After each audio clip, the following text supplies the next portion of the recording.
My new office job makes me decide who lives and who dies. When my boss announced that the company had been sold, everyone was stunned. We'd heard rumours for weeks, sure, but none of us thought it would actually happen. Our main job was managing communication between banks and debtors, and none of us imagined it was doing that badly. Apparently it was. After the announcement, the entire office grew tense. People were afraid they'd get fired or kicked out without warning. A couple co-workers didn't even wait to see what would happen. They quit right away and found safer jobs.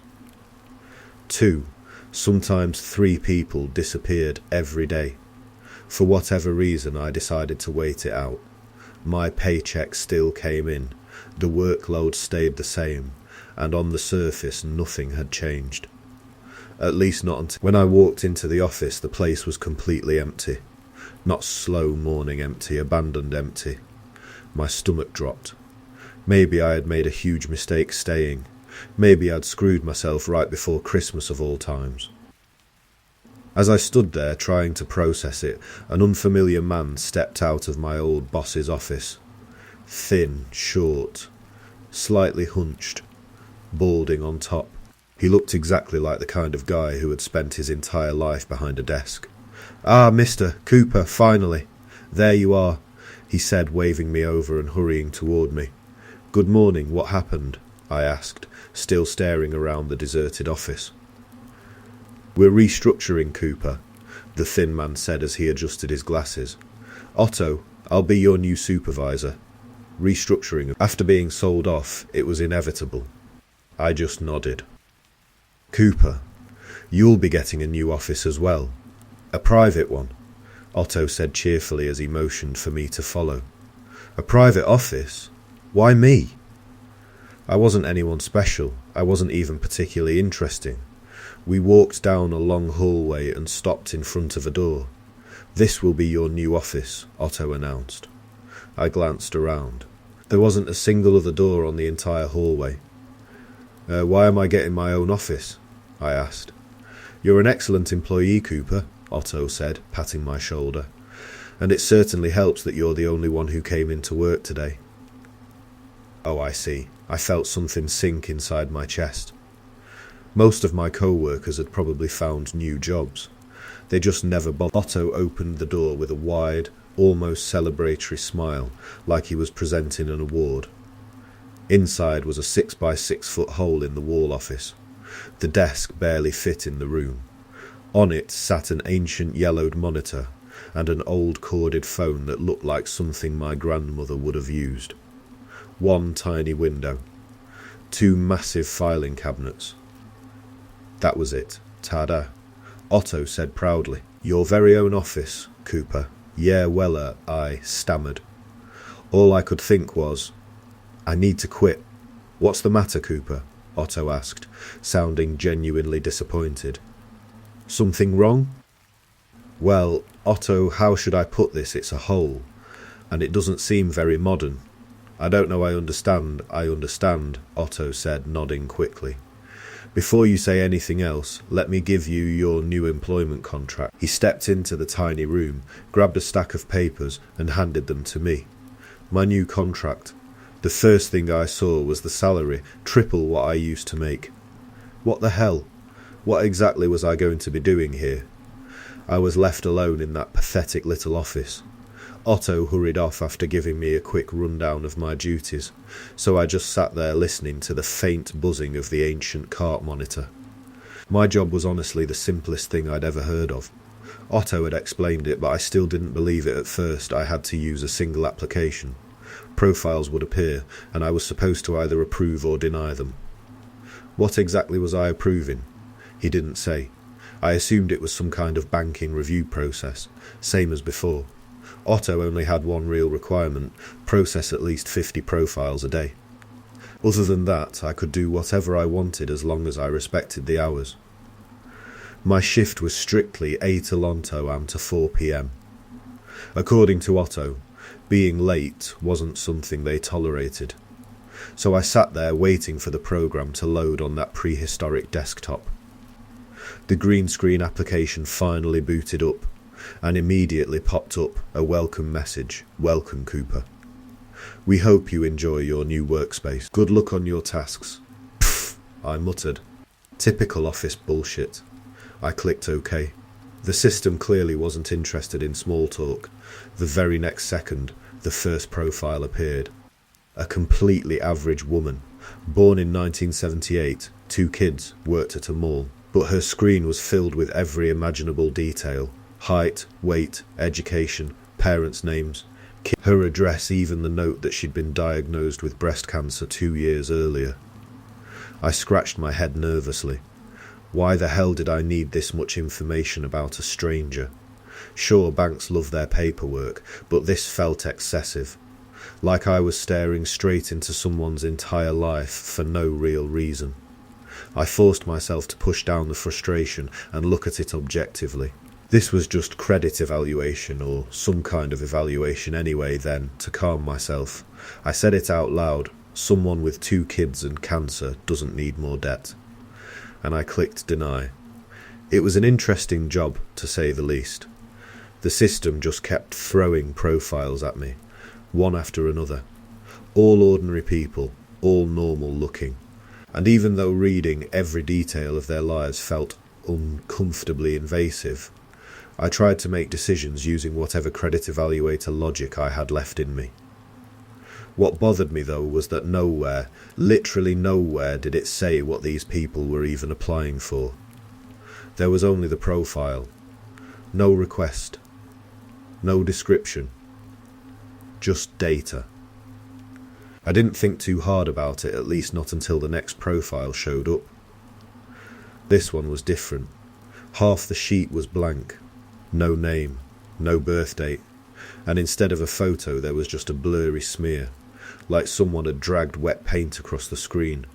Only the parents' names were listed. Everything else was empty, a sea of white boxes.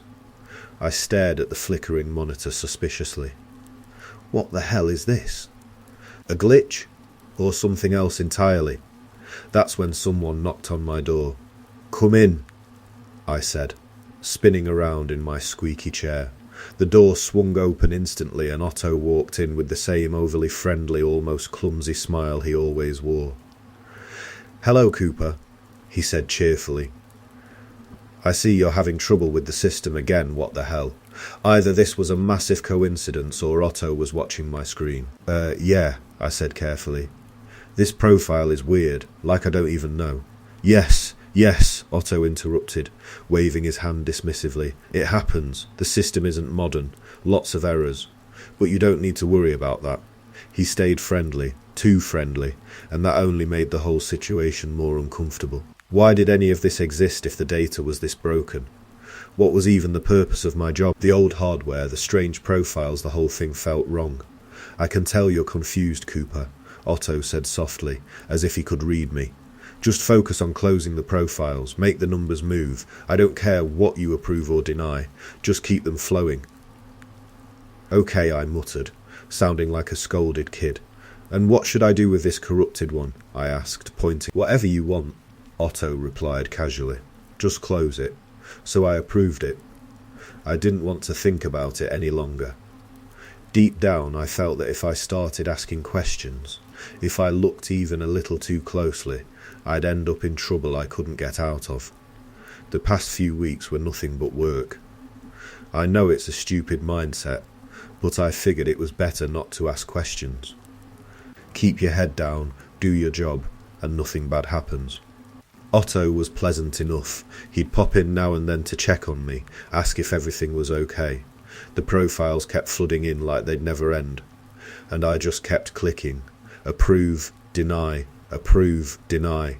Truth is, I didn't even know what I was deciding. I just kept hoping I wasn't doing anything illegal. The system was a mess. Half the profiles had missing or impossible data. Sometimes it threw children, teenagers, even newborn babies at me. I kept thinking no way this was anything like credit evaluation. But Otto always reassured me, told me I was doing great. Everything was fine. That morning was no different. "Cooper, my man, how's the morning treating you?" Otto called as he walked in. I was sipping my coffee waiting for the ancient computer to boot up. "Morning. Otto," I said, setting my mug down. "All good, I just need to hit the dentist today.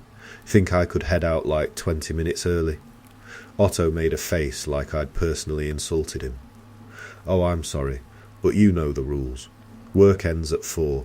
Can't let you leave early." I stared at him, shocked. I'd been here almost a month. Never asked for anything. Always did my job without complaint. And this was too much? "I know you're not happy about it," Otto continued. "But that's how it is, Cooper. No exceptions with work hours." "But Otto, I can make up the time," I insisted.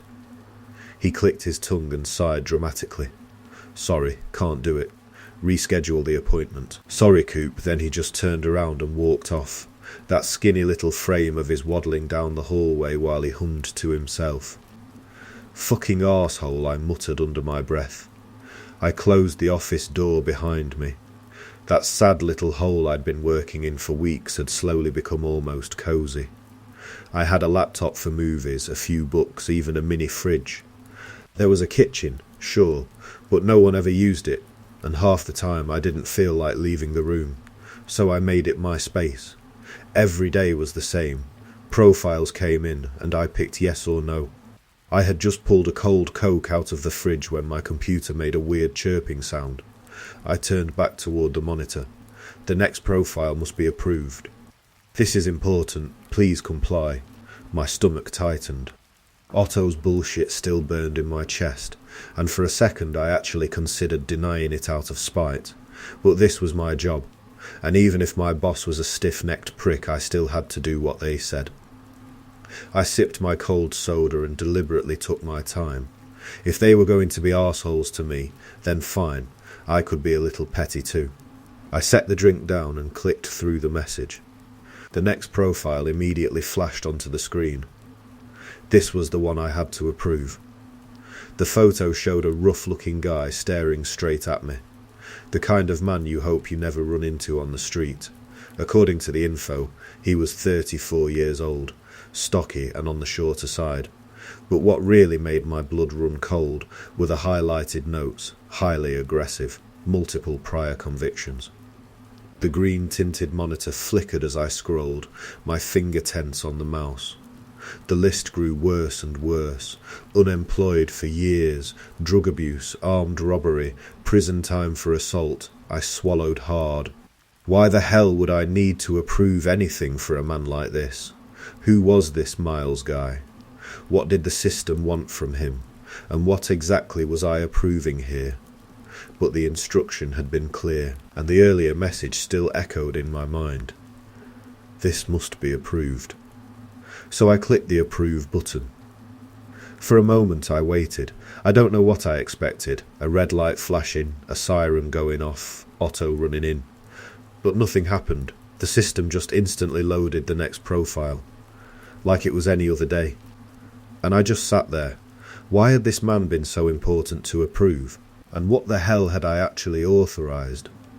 I finished my 50 profiles for the day. I wasn't in the mood for more, and honestly, I didn't care. If Otto was going to be such an arsehole, then this was the least I could do in return. But I couldn't stop thinking about Miles. Why was he so important? Why did I have to approve him? What was so special about him? I still had plenty of time before 4 o'clock, so I sat there scrolling through the news on my phone, chewing on a piece of chocolate. That's when a headline popped up. Something about it punched me right in the gut, and I normally avoided stories like this. Brutal massacre at Christmas market. I scrolled down slowly. More than 9 confirmed dead, and at least a dozen injured. The suspect was shot by police. The perpetrator was the mentally unstable, repeatedly convicted 34-year-old Miles. My phone slipped out of my hand. Miles, the photo was the same. The exact same picture I'd seen on the profile. The man I approved. The man who then slaughtered a crowd of people. My heart was pounding so hard it hurt. Was this my fault? The company told me to approve him. But what the hell had I actually approved? My thoughts scattered in every direction. I could barely breathe. All I could see was the possibility that I had started all of this. People died because of me. I grabbed my coat, I just had to get out. Didn't matter where, I reached for the door. It didn't budge. I tried again. Pulled it, shoved it, kicked it. Nothing, fucking hell. I screamed. Help. Somebody. Anyone. But no one came. The hallway was silent. Even the hum of the air conditioner faded, like the entire building was holding its breath. I beat on that door for minutes, yelling until my throat burned, before collapsing back into my chair. Sweat dripped under my coat, but I didn't dare take it off. I told myself that if the door opened, I needed to be ready to run. The monitor glowed green behind me, still flickering quietly. Then an idea hit me. If I couldn't get out, at least I could find out if this was really my doing. The plan was simple: approve a profile, and then search the name online. The first one was a young woman, nothing, just social media. Second, an elderly man, even less. Third, a middle-aged woman, still nothing. But the fourth was a bigger guy. I approved him, waited a couple minutes. Then what I found hit me like a brick. He was a former NFL player, and the news had been posted just minutes earlier. He was dead. Car accident. I sat there, pale and shaking. This job was so much more than I ever thought it was. I don't know how I survived those last few hours. I chewed my nails down to nothing, my leg wouldn't stop shaking, and I just stared at the constantly flickering monitor, waiting. I didn't know. Then, exactly at 4 p.m, the door clicked and swung open on its own, like someone out in the hallway had pressed an invisible button. I launched out of that tiny office like an animal being released from a cage. I sprinted down the empty hallway, all the way back to my old workspace. Nobody. The entire building was dead silent, except for the old boss's office. The light was on. I didn't even knock. I slammed the door open so hard it nearly ripped off the frame. Otto was there, sitting at a narrow, uncomfortable-looking chair behind his desk. Stacks of paperwork in front of him, and he was stamping them, over and over, like nothing had happened. Jesus Christ, Otto! What the fuck is this job? I screamed as I stormed in. Otto finished stamping one more sheet before calmly lifting his head. His face was blank, like a bored supermarket cashier. "What's the problem, Coop? Your shift is over. You're free to go," he said, completely unfazed. "Don't play stupid with ME." I roared. These people died. Did I kill them? What the fuck is going on here? Otto didn't blink, didn't change expression at all. "Cooper, calm down. This is still a workplace, and I'm still you," he said in a voice so cold it made my skin crawl. People died because of my decisions. I panted. "What don't you understand about that?" "And?" he asked, genuinely confused. I froze. "What do you mean, and?" I shouted. "What is this? Why did you do this?" "I didn't do anything," Otto said with a shrug. "You did, Cooper, no? I didn't know what I was doing. I yelled. And I'll go to the police. I'll tell them everything, and they will believe me." Otto leaned back in his chair, fingers interlaced over his stomach, and let me scream. He waited, patiently, like he knew none of this mattered. "Are you done, Cooper?" he asked eventually. "Good, then listen." He leaned forward. His voice no longer sounded human. Too slow, too calm, too measured. "You didn't kill those people, and neither did I. Let's just say it was their fate. Everyone dies eventually, Cooper." My vision swam for a moment. "Now go home and rest," Otto continued. "Tomorrow is another work day. You have a quota to meet." "Fuck this," I gasped. "I quit. Consider this my resignation." Otto's lips curled into a smile. Not a friendly one, a smile that turned my stomach to ice. "You can quit, Cooper, but the notice period is 30 days.